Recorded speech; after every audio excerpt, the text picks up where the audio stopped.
Hello, good afternoon. I'm Ann Wallen. I'm the Director of Maternity Wide International.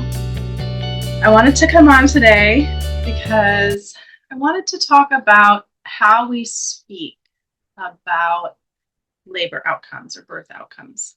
Now, the main thing that came up for me when I was, or the motivation for why I wanted to talk about this is because it happens often.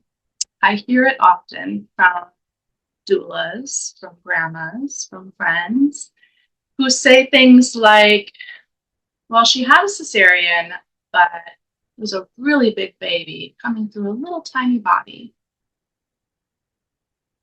And if you follow us at all, and you know that we teach about the four forces, you know that the pelvis is a flexible unit, a hinged unit that flexes and changes shape during the course of labor, that baby's head can actually also change shape and squeeze and fit through during the course of labor. You know that not always is it a case of cephalopelvic disproportion, and that is what you call a baby whose head is too big to fit through the pelvis. CPD is a pretty rare, in actuality, in real life, it's a pretty rare diagnosis. Now, it gets overdiagnosed, and there's several factors to it. One is the immobility of birthing bodies as they're in the bed, maybe with an epidural. They're not kept mobile. They're trying to birth on their back, which hinders the movement of the sacrum to get out of the way. Also laying on the back and bodies that are not squatting on a regular basis, mobile on a regular basis. The pelvis then is not very pliable, not very flexible, and babies end up in a bad position. So now you've got a baby who might be posterior and who in that position isn't going to fit well through the pelvis. But in a good position, the baby would probably fit fine. The other thing that I hear, and in one instance recently, a friend of mine whose daughter's baby, I'm in the grandma phase now, right? So whose daughter's baby was 8 pounds, 1 ounce, and whose daughter is 5'7". She's like 120 pounds. And in reality, an 8-pound baby is not a big baby. Back when I was starting to give birth to babies 30 years ago, 8 pounds was the average. Now, the reason why the average has gone down is not because babies are getting bigger or babies are getting smaller. It's because babies are being brought into the world at a smaller size earlier than their due dates. They're not allowed to go beyond a due date. And so they're not allowed to grow to their full capacity before they're born. So these babies who are being brought early are smaller, logically speaking. And so the statistics are showing up as smaller babies are the average. Now, could a 5'7", 120-pound woman give birth to an 8-pound baby? Probably. We don't know, looking at someone from the outside, what their inside pelvic structure looks like. Someone might be really thin. That doesn't mean that their pelvis is not amply sized for a baby to fit through. Remember that the pelvis changes shape, the baby's head changes shape, the power of the contractions makes all the difference. So in a situation where you have, this flippant, oh, well, it was a big baby coming through a tiny body. Really? Is it really a big baby? Is it really a tiny body? It's hard to know all the factors that go into whether or not a baby would be able to come through the pelvis. But historically speaking, a lot of times it is considered complimentary for a female to be considered small, tiny, unable to birth a baby because she's so small. That should probably not be a compliment. If we think that calling a female as too youthful or too small size for her body to function properly, that should not be a compliment. That should almost be an insult, right? Because our bodies are powerful. Our bodies were meant to bring babies into the world.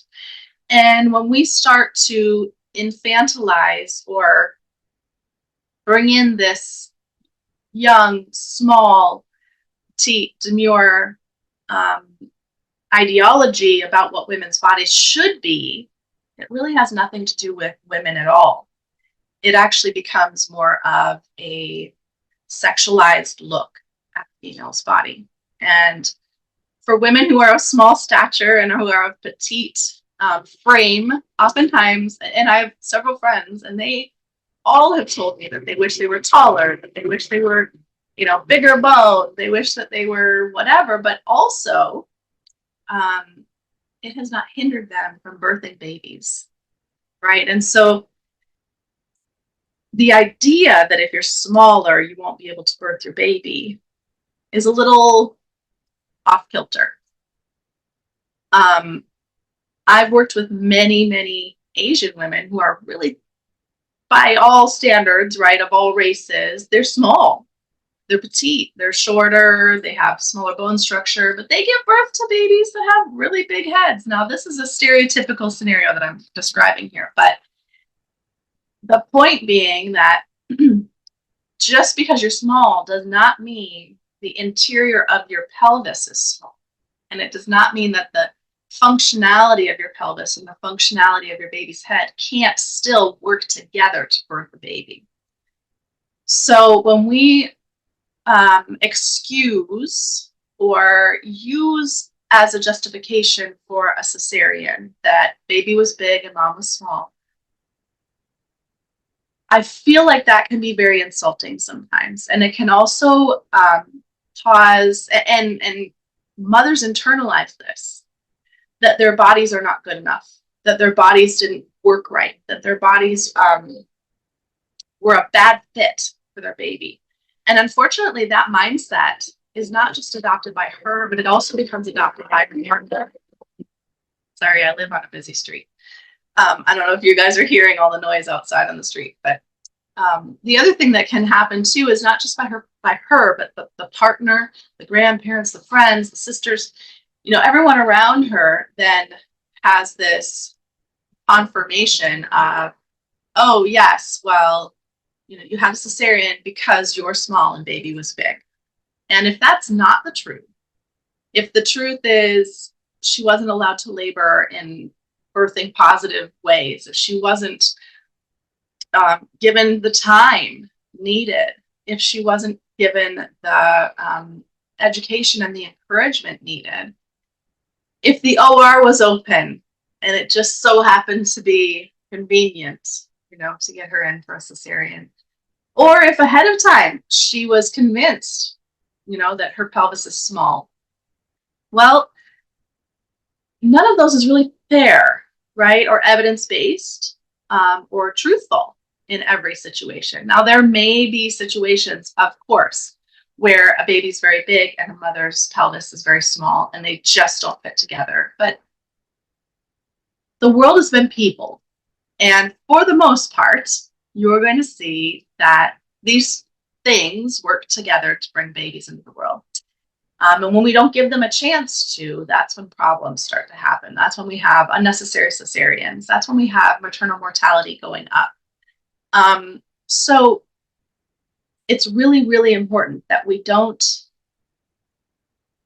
create this false sense of disproportion between mom and baby, because, again, if everyone around her is adopting this and then she's adopting this mindset that her body is not acceptable for birthing her baby, or her body, or in the moment, it might be a little bit traumatic and chaotic, and it might feel like her body is out to harm her baby versus her body is out to birth her baby, right? And so now we're saving baby from mom's body.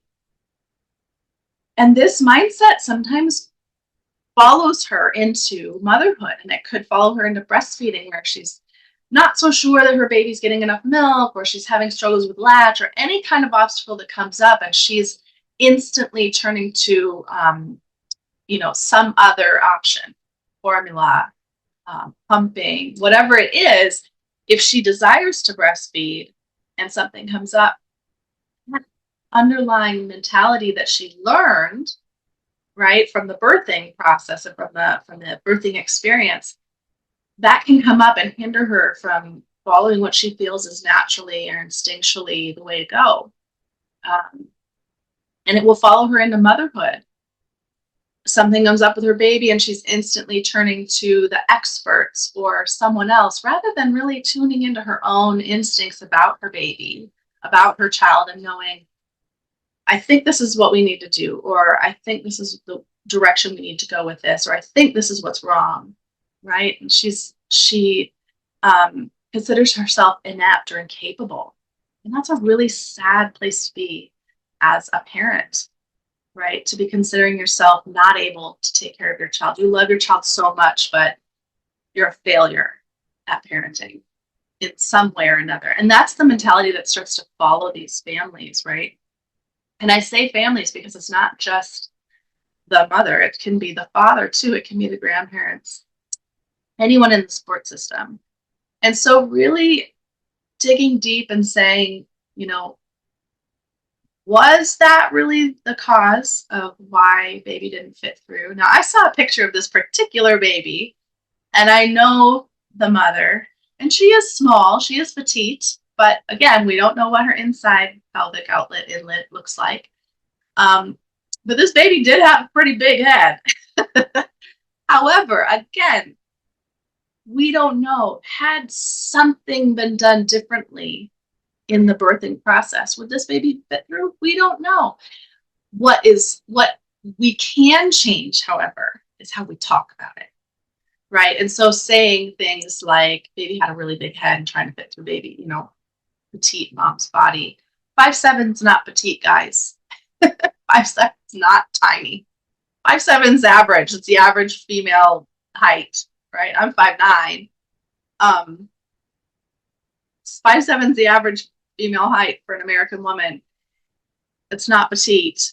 But looking at it as, baby just didn't want to fit through. Baby maybe was in a bad position. Baby, whatever was going on, it didn't work out, right? But blaming the mom for being inadequate, blaming the baby for not wanting to be born that way. I've heard people use that terminology too.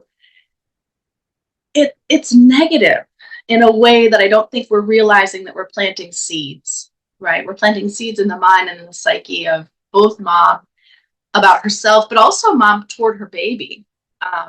Wording regarding breastfeeding can be an issue as well. So have you heard people say, oh yeah, he was a lazy baby. He didn't want to eat. He didn't want to eat. There is no newborn on the planet that doesn't want to eat, right? So sometimes the wording, it's not reflective of the truth, and it actually creates a negative spin or a negative perception about the individual. And that's not helpful. It's not helpful in problem solving, but it's also not helpful in the setup of the nurturance of that mother or of her child, or even of the father, or the child's social support network of friends and family around them. And so I want you to be very conscious and really analyze, how are we speaking about the birth experience? How are we speaking about birthing bodies, right? How are we speaking about babies, about pelvises, about the power of the contractions, about mom's mindset? How are we verbalizing or putting into words this experience, and how might that affect the self-perception? Because we're not just birthing babies here, we're birthing mamas too, right? The self-perception of the parents, the self-perception of the baby eventually when we're speaking about the birth and speaking to the child. golly, I don't know many people who still do this because it's just so old and ridiculous, and I think people know better by now. But saying to the kid, "Oh, I went through hell to get you born." Really? You say that to your kid? It's not nice. So just using terminology and saying things, this human being's very existence then becomes a negative, right? It doesn't have to be. It doesn't have to be. What we're really trying to do here is change humans into more kind beings and not necessarily guilting them into, thinking that they owe their parents something, right? Or owe the world something. Anyway, I've spoken enough on this, but if you have any questions, please feel free to mention it in the comments. You can reach us on any page of our website, maternitywise.com. And at the bottom of every page is a comment box where you can ask a question, put a comment, you can request for us to text you, anything. All right, we'd love to communicate with you. And if you want to get trained as a doula and learn more about these things, we'd love to have you. So hope you have a great week.